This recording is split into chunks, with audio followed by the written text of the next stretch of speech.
एक बार की बात है, गौतम बुद्ध अपने शिष्यों को जिंदगी से जुड़ी अच्छी बुरी चीजों का ज्ञान दे रहे थे। सभी शिष्य उनकी बातों को बहुत ध्यान से सुन रहे थे। उन सभी में एक शिष्य ऐसा था जिसे प्रश्न पूछने की बहुत आदत थी। वो उठकर गौतम बुद्ध के पास गया और उनसे बोला, आप हमें जिंदगी के बारे में जो कुछ सिखा रहे हैं उस सब का क्या फायदा, क्योंकि हम में से बहुत से बच्चों को ये भी नहीं पता कि हमारे जीवन का मूल्य क्या है और ये जीवन हमारे लिए कितना कीमती है। पहले आप हमें ये बताइए कि इस जीवन का मूल्य क्या है। अपने शिष्य की बात सुनकर गौतम बुद्ध अपने कक्ष में गए और एक चमकता हुआ पत्थर का टुकड़ा लेकर आए।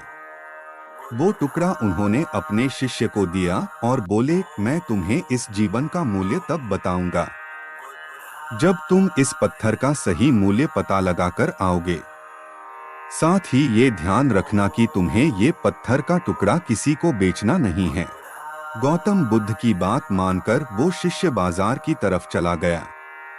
बाजार में सबसे पहले उसकी नजर एक फल बेचने वाले पर पड़ी और उसने वो पत्थर उस फल वाले को दिखाया और बोला, इस पत्थर के बदले आप मुझे कितने फल दे सकते हो। फल वाला बोला, ये पत्थर कुछ खास तो नहीं है, लेकिन फिर भी इसके बदले में तुम्हें 10 केले दे सकता हूँ। वो शिष्य उस पत्थर को लेकर आगे चला गया। फिर उसे एक सब्जी वाला मिला। शिष्य ने उस सब्जी वाले से उस पत्थर की कीमत पूछी। सब्जी वाले ने उस पत्थर को ध्यान से देखा और बोला, इस पत्थर की कीमत के बदले में तुम्हें ज्यादा से ज्यादा एक बोरी भरकर सब्जियां दे सकता हूँ। इसके बाद वो शिष्य उस पत्थर को लेकर एक सोने के व्यापारी के पास गया। उस पत्थर की टुकड़े की चमक देखते ही उस सुनार ने उसकी कीमत 100 सोने के सिक्के लगाई। शिष्य ने वो टुकड़ा बेचने से मना किया तो वो सुनार उसके बदले 200 सोने के सिक्के देने को भी राजी हो गया। लेकिन शिष्य ने वो पत्थर नहीं बेचा।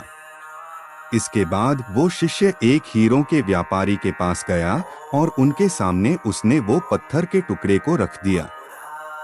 उस पत्थर को देखते ही हीरों के व्यापारी ने एक साफ कपड़ा बिछाया, उस पत्थर को उसके ऊपर रखा, फिर उसकी परिक्रमा की और हाथ जोड़कर उस पत्थर को कपड़े में लपेटते हुए वो बोला, तुम जिसे मामूली पत्थर समझकर उसकी कीमत पूछ रहे हो, असल में ये एक बेशकीमती रूबी है।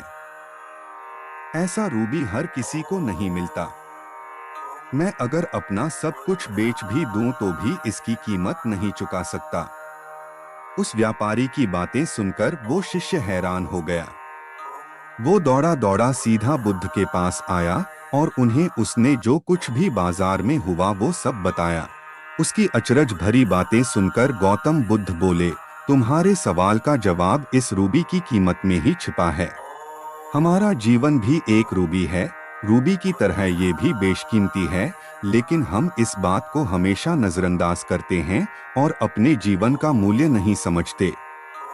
हम दूसरों को देखकर और उनके जैसा जीवन जीने की कोशिश में अपने जीवन की कीमत को कम कर देते हैं।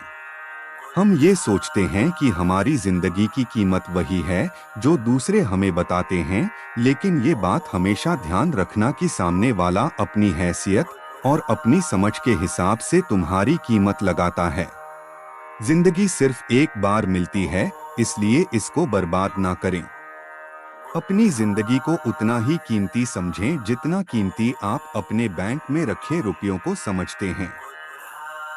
आज के समय में लोग अपनी जिंदगी से ज्यादा कीमती प्यार, पैसों और दिखावे से भरी चीजों को समझते हैं। प्यार के चक्कर में लोग सुसाइड कर लेते हैं। पैसों के चक्कर में ऐसा काम करने लग जाते हैं जिससे उनकी जिंदगी बर्बाद हो जाती है। नाम कमाने के चक्कर में उल्टे सीधे काम करने लग जाते हैं। हमेशा याद रखें कि दिखावा करना जरूरी नहीं है।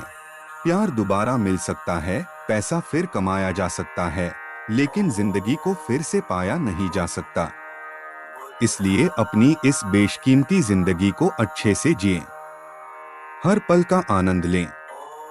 कभी ये ना सोचें कि आप इस दुनिया में किसी काम के नहीं है, ना कभी ये सोचें कि आपकी जिंदगी व्यर्थ है आपके होने या ना होने से कुछ फर्क नहीं पड़ता। जब भी ऐसे गलत विचार आपके मन में आए, तो खुद को बस ये याद दिलाएं कि जीवन एक रूबी है और ये बेशकीमती है। हमारे चैनल में बने रहने के लिए चैनल को लाइक, शेयर और सब्सक्राइब जरूर करें। धन्यवाद।